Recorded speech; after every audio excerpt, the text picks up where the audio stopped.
Hello dear students, I am Jamil sir, your English teacher, and in today's video I have brought for you practice set 10 of English for better preparation of Bihar DLED entrance exam 2025।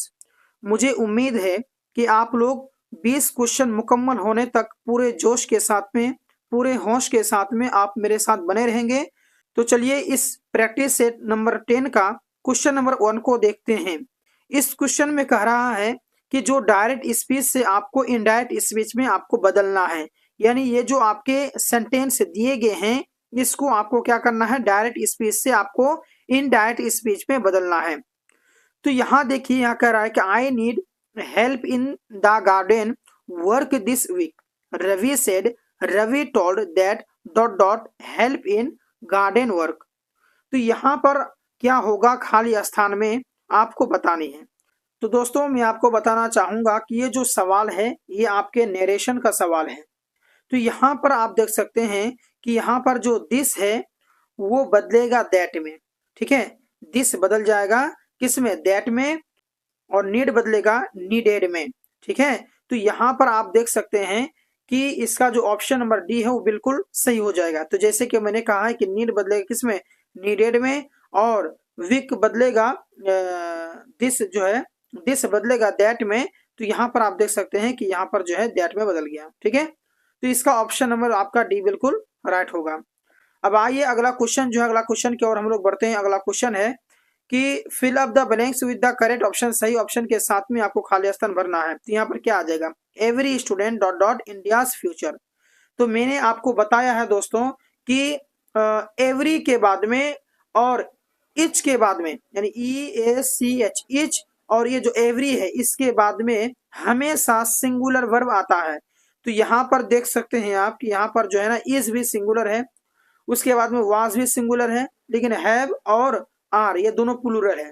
तो इन दोनों में से कोई एक आ जाएगा। जैसे कि मैंने कहा ना कि एवरी के बाद में और इच के बाद में सिंगुलर आता है, तो यहाँ पर जो है कि इज हो जाएगा, यानी every student is India's future. यहाँ पर वाज का प्रयोग नहीं करेंगे क्योंकि इसका माना फिर बदल जाएगा, यानी प्रत्येक छात्र भारत के भविष्य थे हो जाएगा अगर वाज लगाएंगे तो, जो कि बिल्कुल गलत बैठ रहा है, इसलिए इज लगाएंगे कि प्रत्येक छात्र जो है भारत का भविष्य है।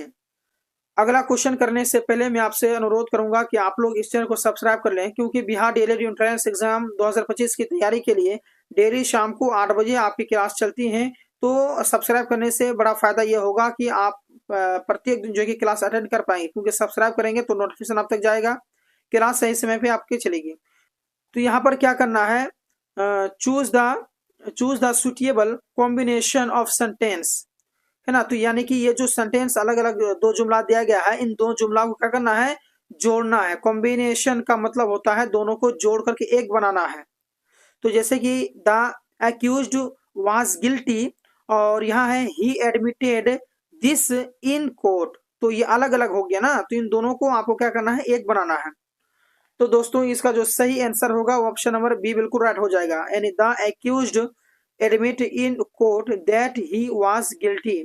आइए अगला क्वेश्चन की ओर हम लोग बढ़ते हैं। अगला क्वेश्चन बहुत ही आसान है, यहाँ खाली स्थान को भरना होगा जो यहाँ पर जो 4 ऑप्शन है इसके साथ में। तो यहाँ देखिए, यहाँ कह रहा है good sleep is necessary dot dot good health. तो यहाँ पर क्या हो जाएगा, तो दोस्तों मैं आपको बताना चाहूंगा कि यहाँ पर जो है आपका ऑप्शन नंबर बी बिल्कुल राइट होगा, यानी 4, यानी गुड स्लीप इज नेसेसरी, यानी अच्छी नींद है ना सेहत के लिए, फॉर मने के लिए, सेहत के लिए जरूरी है। अच्छी नींद सेहत के लिए, अच्छी सेहत के लिए जरूरी है। अगला हमें दिया हुआ इडियम्स। इडियम्स का मतलब होता है मुहावरा। तो मुहावरा जो है आप देख सकते हैं कि फॉर गुड, तो इसका माना क्या होता है, हमेशा के लिए, हमेशा के लिए, ठीक है। तो हमेशा के लिए जो दिया हुआ है, तो आइए आप चेक करेंगे कि इन 4 ऑप्शन में किसका माना हमेशा के लिए होता है। तो देखिए दोस्तों, यहाँ पर है फॉर ए बेटर रिजल्ट, जिसका माना होता है अच्छे परिणाम के लिए, जो कि बिल्कुल गलत बैठ रहा, नहीं बैठ रहा है। परमानेंटली का मतलब होता है अस्थायी रूप से, हमेशा के लिए दोनों एक ही जैसा है, तो ऑप्शन नंबर बी बिल्कुल राइट हो जाएगा। अगला सी में है कि डेफिनेटली, जिसके माना निश्चयी, तो ये गलत हो रहा है। जेन्युइनली, जिसके मतलब असल में, जो कि बिल्कुल गलत है, ऑप्शन नंबर बी बिल्कुल राइट होगा। परमानेंटली माने अस्थायी रूप से, और फॉर गुड का मतलब होता है ये हमेशा के लिए, दोनों एक ही चीज है। अगला क्वेश्चन हम लोग करेंगे, यहाँ पर भी आपको खाली स्थान भरना है जो बेहतर होगा, सुटेबल होगा। यानी my uncle will stay here next Monday, यानी मेरे चाचा जो है यहाँ अगले मंगल तक, मंडे तक जो है रुकेंगे। तो ये तक रुकेंगे, तो यहाँ पर जो है ना टिल का माना क्या होता है, तक, तो ये हो जाएगा बिल्कुल राइट। फॉर मने से, बिफोर मने पहले, है ना, एट मने पर, ये बिल्कुल गलत हो रहा है, नहीं बैठ रहा, फिट नहीं बैठ रहा, तो यहाँ पर टिल होगा। यानी my uncle will stay here till next Monday, यानी कि मेरे चाचा यहाँ अगले मंडे तक रुकेंगे। टिल मने होता तक। चलिए अगला क्वेश्चन हम लोग करेंगे, यहाँ पर कह रहा है नॉन फिनिट वर्ब को तलाश करने के लिए, non finite verb, non finite verb तलाश करने के मैं आपको 4 तरीके बता चुका हूँ। या तो V4, अगर सेंटेंस में कहीं अगर V4 दिखता है तो नॉन फिनिट वर्ब हुआ, या तो V3, या तो 2 प्लस V1, या फिर आपका 2 प्लस V3, या तो ये आएगा, या तो ये आएगा, या तो ये आएगा, या तो ये आएगा, है ना। इनमें से कोई भी आता है तो आप कहेंगे कि वो नॉन फिनिट वर्ब है। तो इस जुमला में अगर हम देखें तो यहाँ पर जो है ना प्लेइंग और सीइंग, ये दोनों के दोनों V4 में है, और दोनों V4 में है, तो दोनों ऑप्शन नंबर ए बिल्कुल आपका राइट हो जाएगा। Okay, seeing and playing. अब आइए अगला क्वेश्चन की ओर हम लोग बढ़ते हैं। अगला क्वेश्चन है, इडियम्स आपके दिए गए हैं, तो इडियम्स जो है बैग एंड बैगेज, तो इसका माना क्या होता है पहले समझेंगे, उसके बाद में जो ऑप्शन दिया गया रहेगा उसमें से जो सही रहेगा उसको छाटना है। तो देखिए बैग एंड बैगेज का माना होता है बोरिया बिस्तरा के साथ, ठीक है, क्या होता है, बोरिया बिस्तरा के साथ। अब आइए मैं आपको दिखाता हूं कि किसका माना बोरिया बिस्तरा के साथ का होता है। तो यहां देख सकते हैं विथ ऑल पोसेशंस, जिसके माना है सारे सामान के साथ, तो बोरिया बिस्तरा के साथ, सारे सामान के साथ, दोनों एक ही होता ना, तो ये आपका बिल्कुल राइट हो जाएगा। अब आगे जो आपके दिए गए हैं जो कि विथ ए परपोज, जिसके माना होता है उद्देश्य से, तो ये बिल्कुल गलत हो जाएगा। फुल अटेंशन, पूरे ध्यान के साथ में, तो ये गलत हो जाएगा, नहीं बैठ रहा ना उसके साथ, तो मीनिंग नहीं बैठ रहा है। विथ एंथुजियाज्म, जिसके माना है पूरे उत्साह के साथ में, जो कि बिल्कुल गलत हो रहा है, नहीं बैठ रहा उसके साथ में ना। चलिए अगला हम लोग देखेंगे, अगला कर रहा है इसमें कि identify tense used in this sentence, यानी ये जो सेंटेंस है इसमें कौन सा काल, कौन सा जमाना, कौन सा टेंस इसमें पाया जाता है वो आपको बताना है। यानी व्हेन, शैल, आवर, अप्रूव्ड, तो यहाँ पर कौन सा काल है। तो दोस्तों मैं आपको बताना चाहूंगा कि ये जो है ना आपका सिंपल फ्यूचर टेंस में है। ये किस में है, सिंपल फ्यूचर टेंस है, क्योंकि इसकी जो बनावट है ना वो क्या है, शेल, इसकी जो बनावट होती है वो है आपका शेल, या फिर आपका क्या आ जाएगा, विल आ जाएगा, उसके साथ में बी आएगा, उसके साथ में आपका क्या आ जाएगा, V3 आएगा। तो अगर इस शकल का देखा जाए तो ऑप्शन नंबर सी बिल्कुल राइट होता है, यानी फ्यूचर इंडेफिनिट टेंस, ठीक है। फ्यूचर इंडेफिनिट बोलिए या फिर सिंपल फ्यूचर टेंस बोलिए, क्या होता है। अगला क्वेश्चन है कि which one is the symbol of round bracket, यानी राउंड ब्रैकेट का जो है निशान कौन सा है। तो जैसे कि मैं प्रैक्टिस सेट नंबर 9 में करा चुका हूँ, ये बता चुका हूँ मैं आपको कि ये जो ब्रैकेट होता है इसको कहते हैं करली ब्रैकेट, यानी करली ब्रैकेट मतलब घुंघरालू ब्रैकेट, और इस तरीके से जो रहता है उसको कहते हैं राउंड ब्रैकेट। और ये जो ब्रैकेट रहता है ऑप्शन नंबर सी में, ये इसको कहते हैं हम लोग स्क्वायर ब्रैकेट। और ये जो आप जानबे करते हैं ये ऑप्शन नंबर डी यानी क्वेश्चन मार्क है ये, ठीक है। तो इसका ऑप्शन नंबर जो राउंड ब्रैकेट जो कहा है वो है ऑप्शन नंबर बी। चलिए अगला क्वेश्चन की ओर हम लोग फटाफट में चलते हैं। इसमें कह रहा है कि find the most suitable cohesive device for the following sentence, इसके लिए कोहेसिव डिवाइस जो है कि छाटना करना है। तो यहाँ पर है dot dot the more educated a person is the more choice he और she will have in career, यानी कि जो ज्यादा पढ़े लिखे व्यक्ति होते हैं ना उनके सामने में जो है उनके भविष्य को लेकर के बहुत ही ज्यादा मतलब कि ये रहता है उनका ऑप्शन रहता है। तो यहाँ पर क्या हो जाएगा, इसका ऑप्शन नंबर क्या कौन सा सही हो जाएगा। तो दोस्तों मैं इसका माना बताता हूँ। मेनवाइल का मतलब होता है इसी बीच, लाइकवाइज का मतलब होता है उसी तरह, और इन कंक्लूजन का मतलब होता है निष्कर्ष में, और अदरवाइज का मतलब होता नहीं था। तो इसका ऑप्शन नंबर सी हो जाएगा बिल्कुल, यानी निष्कर्ष में, यानी in conclusion in more educated a person, है ना। ऑप्शन नंबर सी बिल्कुल राइट हो जाएगा। अगला क्वेश्चन की ओर हम लोग चलते हैं। देखिए यहाँ क्या कर रहा है कि fill up the blank with the correct option. सही ऑप्शन के साथ में आपको क्या करना है, खाली स्थान को भरना है ना। The news dot dot true, तो यहाँ क्या हो जाएगा, तो देखिए न्यूज जो है ना यस लगा हुआ, इसका मतलब प्लूरल नहीं है, न्यूज हमेशा सिंगुलर होता है, तो सिंगुलर के साथ में क्या होगा, सिंगुलर वर्ब आएगा। तो सिंगुलर में कौन है, इज है, और कौन है सिंगुलर में, उसके बाद में हैज है सिंगुलर में। तो यहाँ पर जो है ना कि द न्यूज इज ट्रू होगा, ठीक है, हैज का प्रयोग नहीं करेंगे, इज हो जाएगा बिल्कुल राइट। चलिए अगला क्वेश्चन की ओर हम लोग चलते हैं। यह कह रहा है कि identify the tense used in the underline, मतलब कि ये जो सेंटेंस है he is always found reading the newspaper, ये इसमें कौन सा टेंस पाया जाता है, इसमें कौन सा काल पाया जा रहा है, जमाना कौन सा पाया जा रहा है, आपको बतानी है। तो दोस्तों मैं आपको बताना चाहूंगा कि ही इज ऑलवेज फाउंड, है ना, रीडिंग द न्यूज़पेपर, इसमें जो है आपके प्रेजेंट इंडेफिनिट टेंस पाया जाता है।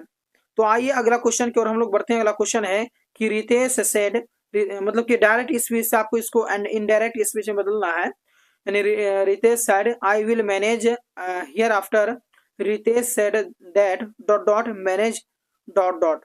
तो यहाँ पर जो है ना इस सेंटेंस को क्या करना है, आपको इनडायरेक्ट स्पीच में बदलना है। यहाँ पर आप देख सकते हैं कि यहाँ जो इनडायरेक्ट स्पीच में बदलने के लिए जो ये हियर आफ्टर है ना, इसको हम लोग बदल देंगे दियर आफ्टर में। किससे बदलेंगे, दियर आफ्टर में, ठीक है। उसके बाद में यहाँ पर जो आपका विल जो है, विल है ना, विल जो है वो बदलेगा किस में, वुड में। तो इसका ऑप्शन नंबर बी बिल्कुल राइट हो जाएगा, यानी ही वुड दियर आफ्टर, यहाँ पर हो जाएगा ही वुड और यहाँ पर हो जाएगा दियर आफ्टर। आइए अगला क्वेश्चन की ओर हम लोग बढ़ते हैं। क्वेश्चन में आपके इडियम से दिए गए हैं रेनिंग कैट्स एंड डॉग्स। तो यहाँ पर जो है रेनिंग कैट्स और डॉग्स का मतलब होता है मूसलाधार वर्षा, मूसलाधार वर्षा, ठीक है। तो आप आइए देखते हूं कि इसके मतलब कि कौन सा ऑप्शन मिलता है। तो रेनिंग स्लोली जिसके माना होते हैं धीमी वर्षा, जो कि नहीं मिल रहा है। रेनिंग वेरी हार्ड जिसके माना होते हैं जोर की वर्षा, तो जोर की वर्षा और मूसलाधार वर्षा एक ही चीज होता है, तो इसका ऑप्शन नंबर बी बिल्कुल राइट हो जाएगा। सी डी दोनों गलत। कैसे कि रेनिंग एट नाइट मतलब कि रात में वर्षा, रेनिंग इरेगुलरली जिसके माना होते हैं रुक रुक का वर्षा, तो ये गलत हो रहा है।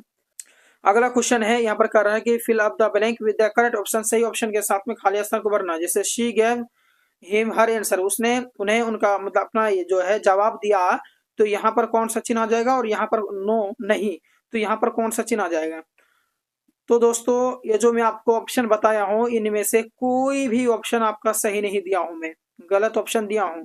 तो इसका जो सही ऑप्शन होगा कौन सा हो जाएगा, तो यहाँ पे आ जाएगा कोमा, क्या आ जाएगा, कोमा। और यहाँ पर जो है ना नो की जगह क्या आ जाएगा, फुल स्टॉप आ जाएगा, ठीक है। चलिए अगला क्वेश्चन की ओर हम लोग बढ़ेंगे। यहाँ कह रहा है कि choose the correct phrase from the given option and make a conditional sentence. खाली स्थान को में कौन सा ऑप्शन भरें ताकि ये बेहतर से बेहतर जो है कि जुमला बन जाए। तो यहाँ पर कौन सा हो जाएगा दोस्तों, यहाँ पे मैं पहले पढ़ के सुनाता हूँ। She will come to your party if you dot dot her, तो यहाँ जो है खाली स्थान में क्या होगा। तो मैं आपको पहले बताना चाहूंगा कि she will come to your party, ये जो है यहाँ से यहाँ तक जो है ये आपके सिंपल फ्यूचर का टेंस है। तो दूसरा जो होगा ना वो सिंपल प्रेजेंट का होगा। तो सिंपल प्रेजेंट बनाने के लिए यहाँ पर क्या होगा, तो यहाँ पर ऑप्शन नंबर सी होगा शायद, हाँ ये ऑप्शन नंबर सी बिल्कुल राइट, यानी कि इनवाइट हो जाएगा। ओके अगला क्वेश्चन की ओर हम लोग बढ़ेंगे। यह कह रहा है कि नॉन फिनिट वर्ब को तलाशना है। तो नॉन फिनिट वर्ब तलाशने का नियम तो मैं बता ही चुका हूँ। तो यहाँ पर जो इसका ऑप्शन नंबर जो है ना वो बी बिल्कुल राइट हो जाएगा, क्योंकि टीचिंग जो है ना V4 में है। मैंने बताया कि अगर कोई V4 में रहता है इस सेंटेंस में तो वो क्या कहलाएगा, नॉन फिनिट। अगला क्वेश्चन लास्ट क्वेश्चन है हमारा इस प्रैक्टिस सेट नंबर 10 का, इसको पढ़ें ध्यान से। कह रहा है कि ये सेंटेंस हैज बीन, मतलब कि यहाँ पर जो है ना ये जो वर्क हार्ड, ये जो आपके दिए गए हैं इनको क्या करना है, पेसिव वॉइस में आपको बदलनी है ना। यहाँ पर क्या है, इसको क्या करना है, पेसिव वॉइस में इसको बदलनी है। तो इसको पेसिव वॉइस में बदलने के लिए क्या करेंगे, तो ये जो सवाल है ना दोस्तों, ये सवाल आपके इम्पेरेटिव वाक्य का है। इम्पेरेटिव वाक्य का मतलब होता है ना, इम्पेरेटिव वाक्य का मतलब होता है कि एडवाइस वाला, मतलब कि ये सवाल सलाह वाला सही है। तो ये जो है इसका ऑप्शन बी बिल्कुल राइट हो जाएगा, यानी you are advised to work hard. इसमें एडवाइस दे रहा ना, इसीलिए इसका ऑप्शन नंबर बी बिल्कुल राइट हो जाएगा, बाकी तीनों गलत। ठीक है, तो फ्रेंड्स आज की इस क्लास में मैंने आपको बिहार डेली एंट्रेंस एग्जाम 2025 के लिए इंग्लिश का जो प्रैक्टिस सेट नंबर 10 है इसको मैं क्लियर कराया जा चुका है, करा दिया हूँ। आई होप आपको बहुत ही बेहतर तरीके से समझ में आ गया होगा। समझ में आया है तो प्लीज इस चैनल को सब्सक्राइब कर लें, इस वीडियो को लाइक करें, अपने फ्रेंड्स में जो इस बार डीएलएड करने वाले हैं उसको शेयर कर दें। तो मिलते हैं एक और वीडियो में, धन्यवाद।